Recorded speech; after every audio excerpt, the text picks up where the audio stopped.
Welcome to Collabs with Kate. It's a new series I've put together for leaders, entrepreneurs, and people in the community sector. And I'm excited to have the amazing Elvis Martin with me today.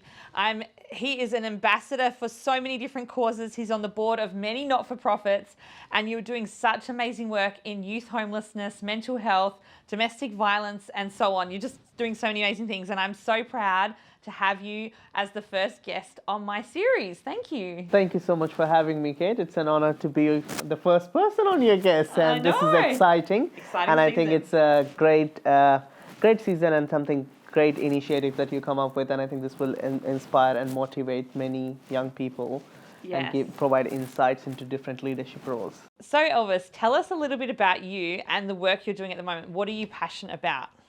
I'm passionate about a few things, as you mentioned: mental health, homelessness, domestic violence, refugees, asylum seeker, LGBTI community. Yes. And so all this drive, my personal lived experience drive me to do this, and I have been doing for a while. I'm involved in quite a few organizations, as you know. Very many. I've lost count, Elvis, I have to say.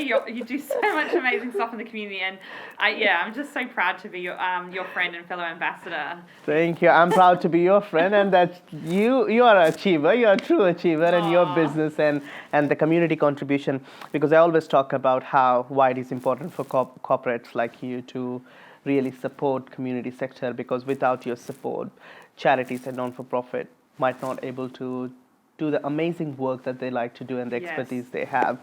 So going back to your question, what I am passionate about and few of my projects that I am doing at the moment. So I'm really proud to be a principal ambassador for Youth Development Australia.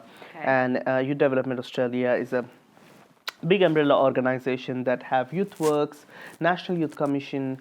So National Youth Commission is an inquiry into youth employment and transition, which I'm really passionate about. Yeah, amazing. And youth works actually provide media training to young people who experience homelessness and give them that pathway to employment, and that's really important.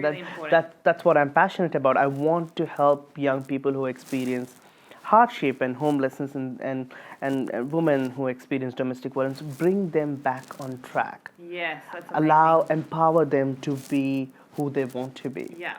And wrap the support around them so that they can achieve what they want to achieve. So that's something that I'm really passionate about. Yeah, it's amazing. So working with this organization for years, and I just love it, the diversity that we have. Yeah.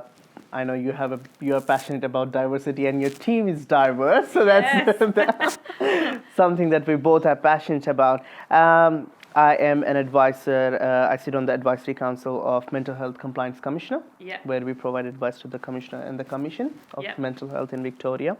I'm really passionate, as you know, about mental health, and my lived experience and my major depression really drive me to be an advocate and empower other young people, and not just empower, but work with other inspiring young people who have lived experience, because change is a collective effort. Yeah, I love that. Yeah. And I can't just do things by myself. You know, I need support. I need to work with my peers. Yeah. To make a change, and this is what I like working with you in mental health space. We have done few things last year with Keith Waters, and acknowledging the work Keith have done, and so yes, these are the few things that I do, and I also sit on VMIAC, which is a Victorian Mental Health Council, and I sit on the board, and we are peak 40 for Victoria. Wow, so, that's amazing. Yeah.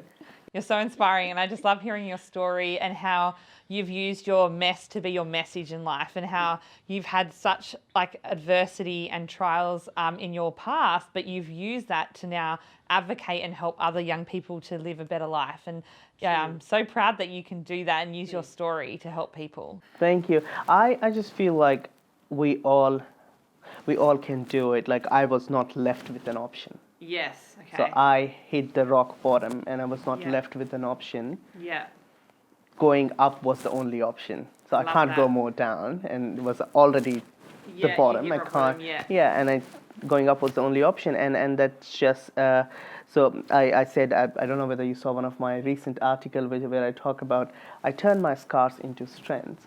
I love that, yeah. And I was like, okay, this is what happened with me.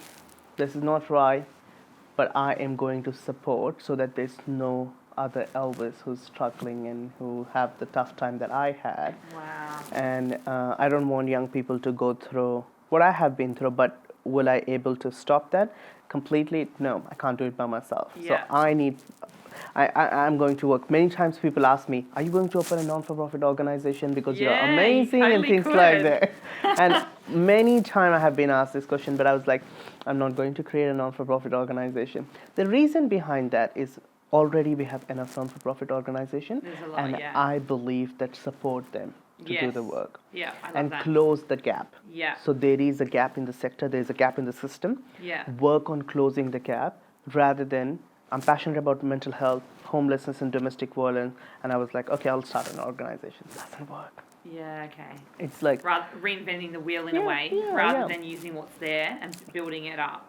That's right, and provide support and be a champion for their cause and support that non-for-profit organizations. So that's what I do by participating in governance and advisory of those organizations, and as you know, LGBTI is one of the big thing for me, and it's providing support. And I was part of gender and sexuality steering group of Vincent Care, that is led by Jack in Vincent Care, and under her leadership, we were able to achieve Rainbow Tick. And you know that you worked with Vincent Care a lot. With Vincent Care, in the past. And it's great. It's seeing that Rainbow Tick is a huge thing to be proud of, especially in Victoria. It seems to be a very big thing over there, and that's right. It's awesome that you are able to advocate for that. That's right, and I think it's really important, and that makes Vincent Care a first Catholic organization to be Rainbow verified, and that's a big thing. That's a big bold step they took for it, and it's a massive change, and she's just amazing and inspiring to lead that work in Vincent Care, and. Because a lot of young people who are struggling and who reach out to me on my Instagram talk about, we can't do it, we can't come out with our sexualities, we are struggling with it, and don't feel comfortable reaching out to services because they are like, don't know whether they're going to judge us and things like that. So I was like, having this give them that assurance that it's safe. It's safe for that community. So that's just a safety net. Like you feel comfortable. Symbol of safety. Okay, I like that. Symbol of safety, and it's really important that we have that. It's really important we have that. And the reason when I say I'm very proud at working for Youth Development Australia is we have diversity, and when we say diversity, it's not a tokenistic diversity. Okay. It's actually, diversity is not just about getting one black person, one brown person, one Asian person into your team. It's about diversity of experience. Yes, I like that. Diversity of experience is important. So age, demographic, age, demographic, and people's experience. Like if you're getting someone who have experience of homelessness, then mental health. Ticking the box with the color, I hate it. Okay. Yeah. I don't like it. It's just like, that's not really a diversity. You're missing the point. Missing the point of diversity. Like, they can be like 5 white people. But can still have diversity in the group. You know what I mean? And it's really important to understand that, but just not. So, I don't want to name the organization, but one of the youth advisory that I was leading, and I told the coordinator, and we were looking to form this youth advisory. I was chairing that, and I told him, hey, make sure that when you're enrolling people to the advisory committee, have diversity. And he have everyone, and what he did is that he got one Asian and one black person on the committee, and he called that as a diversity. Wow, okay. And I was like, we are not appointing them. Ask them to apply again, and we're going to interview, and I engage in the interview process. It was very important. though it's not my paid role for me to spend that much of time, but I really wanted to because that's what I'm passionate about. What are you looking for when you select people in a diversity team or committee or community? So depend on what sort of an advisory committee it is, or what sort of a governance or board subcommittee it is, Kate. If we are talking about, for example, if we are talking about risk management of a board subcommittee, then we need to look for people who have experience in that area. that area, rather than just ticking the box with color. Okay. So there's specialization. Specialization and passion. And when it comes to youth advisory and we are talking about homelessness, and just to tick the boxes, we just get a person who's brown, black, Asian, but they might not really have lived experience of homelessness, might not even have understanding of homelessness, might not be passionate. Exactly. For the sake of ticking the box, you just get them there. Okay. Come on. Yeah. Lift up your game. Just be a real champion of diversity. Okay. So for me, that's what I look for. So Elvis, I would love to just know a little bit more about how, as small to medium or large-sized businesses around Australia, what could we be doing more of to partner with not-for-profits and charities that you know of at the moment that are in need and could use our help? I believe that corporates and businesses, small or medium or big businesses, I believe they have a lot to contribute, and they have a lot that they can make a difference with. I know that they won't be working with people experiencing hardship directly, but they can provide and they can get behind the causes that they are passionate about. And it's really important to support non-for-profit organizations and charity organizations so that they can do the good work that they want to do, and they can really provide the support to this most vulnerable in the community. And it's really and it's really important. It's really important. And so I am actually about to post about Youth Development Australia on my Instagram. Okay. So what I believe that what corporate can do, as we are reaching end of financially. Yes. And so making donations and things like that, and sometimes making an individual donation because it's tax deductible. Yes, that's true. And Youth Development Australia have a program that is YouthWorks, which actually help young people who experience homelessness, provide them with training, media training and things like that, and help them with filming and try to get them on path of employment. And that's really important, and that's really helping a disadvantaged young person, empowering them, training them, educating giving them a skill. Giving them a skill and bringing them from A to B. That's what we want to see. That's a difference. That's what I'm passionate about. So that's why I want to put the appeal. So if businesses and individuals as well, that they can contribute and they can support, because this is Youth Development Australia deserve support from charity. The next generation, isn't it? Yeah, that's right. Developing our youth is so key. Young people are the future of this country, and if we have many young people who are struggling and who are in disadvantage and then going into poverty, what is our future as a country? It's really important. So important. That we get behind this organization, these causes. And but I have a question with you. Oh, really? Turning it back on me now. So I have seen you from last 4 years as a managing director. That's a big role, and it's a busy role. But I have seen you very active in community, especially you're a IOK champion. And you talk and you use your social media a lot to spread awareness and to spread positivity about mental health and reduce stigma of mental health. How do you find time? That's a good question. A lot of people ask me that, actually. And it's a good point. As a business owner, I run a small business. I have a small team. We only have 4 of us, so I pretty much am juggling a lot of hats all the time. And then I'm also a mum as well, so that's also a juggle. And I also have the causes I'm passionate about, and I think it's really important to make things a priority. I want to make an income in business, but ultimately to make an impact. And that's always been my vision and my mission in how I do business. And so I'm always looking at, okay, we're making income doing this project. Okay, how do I make an impact with that? What can we do to give back? And some years in business as a small team, we've given time, like a fundraiser, done a charity event, host morning teas in our building and get everyone to donate. And then other times we've been able to give percentage of profits when we've had profits and be able to give an amount to our chosen charities.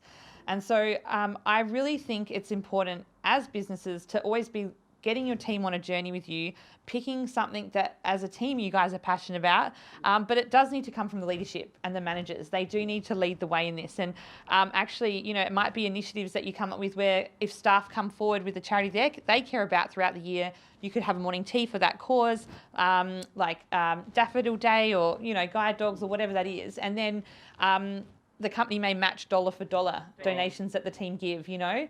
Some of the companies do that. Yeah, and it's like just a small way that people can give back and show that they care and bring that community in to their businesses. And I just think it's important to, you know, you prioritize what you care about. And I think that's the thing, because I care about these causes that like you do, you make time for it. You volunteer, you do what you got to do to help raise awareness and bring the word out there. I think that also tells people, and like, you have to make time for things when you're passionate about it. Yes. You have to make time for things. Yeah, you do. And that really, that might help people, that might bring a smile on someone's face, and that's really important. I had my low days when I watch your videos, like, okay, that's inspiring. Aww. That's positive. I'm glad that helps. Because sometimes you wonder with social media, like you're posting stuff, do people even see it? Do they care? They're not engaging or liking it. And you think, okay, I'm hoping that I'm getting through to people, but you're not sure.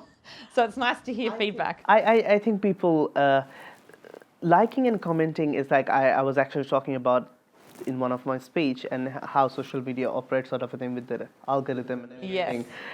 But people do, I see that I have seen how you have a heavy engagement and big engagement and how they really connect with your content. Yeah. Sometimes liking and commenting people might not really feel, might not be so motivated to do that, but they are watching. They're watching. Yes. That's really uplifting them, and that helped me, as I mentioned. Yeah. And so yeah, and the other thing, that the other message that you are, as I mentioned as well, that corporate plays a big role.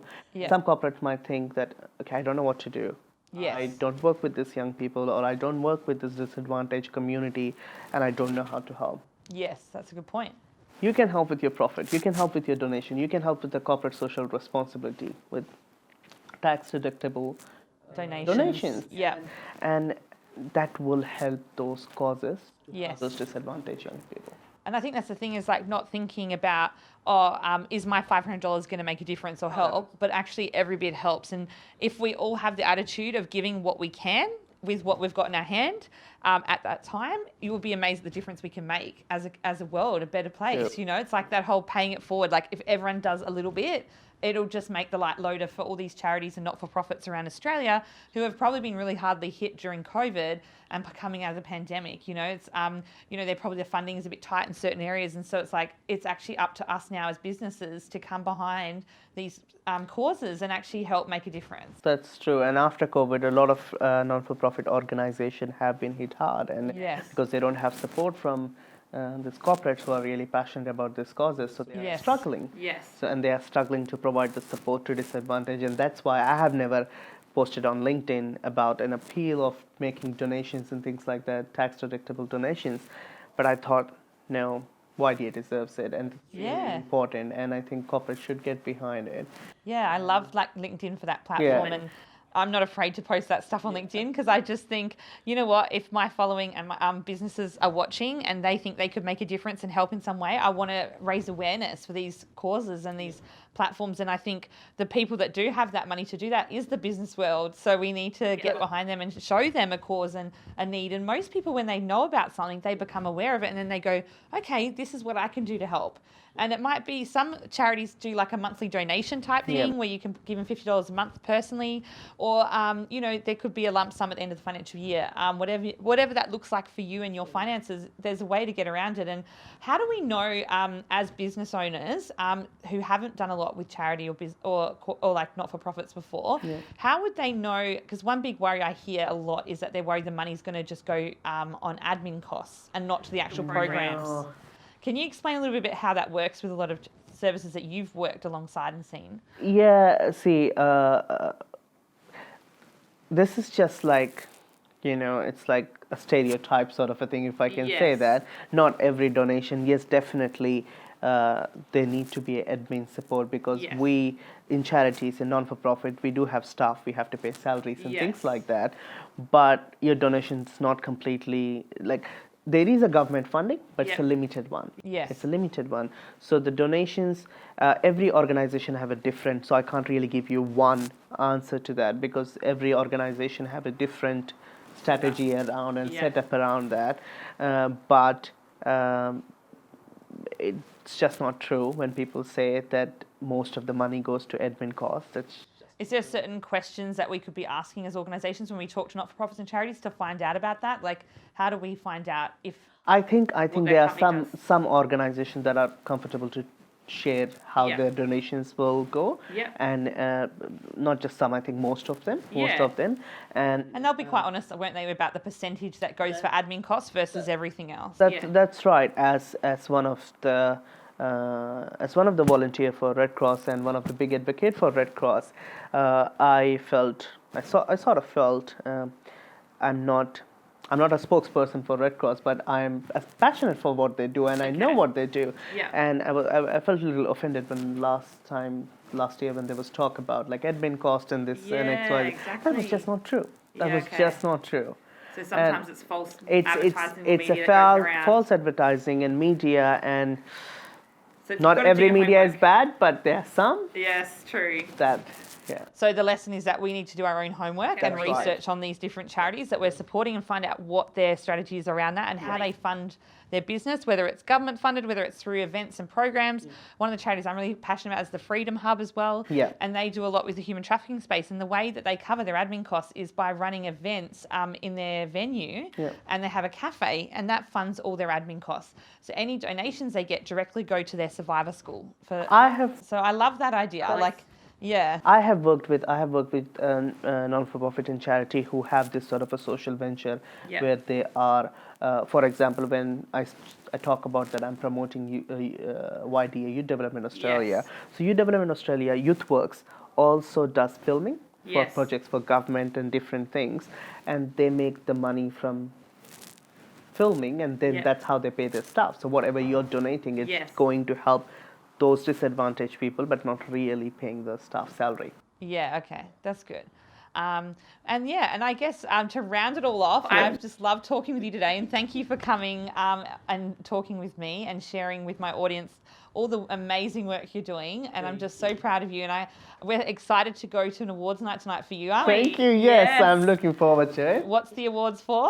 So it's India Australia Business and Community Awards, and I'm one of the finalists. Yay! We're so excited to party tonight and celebrate.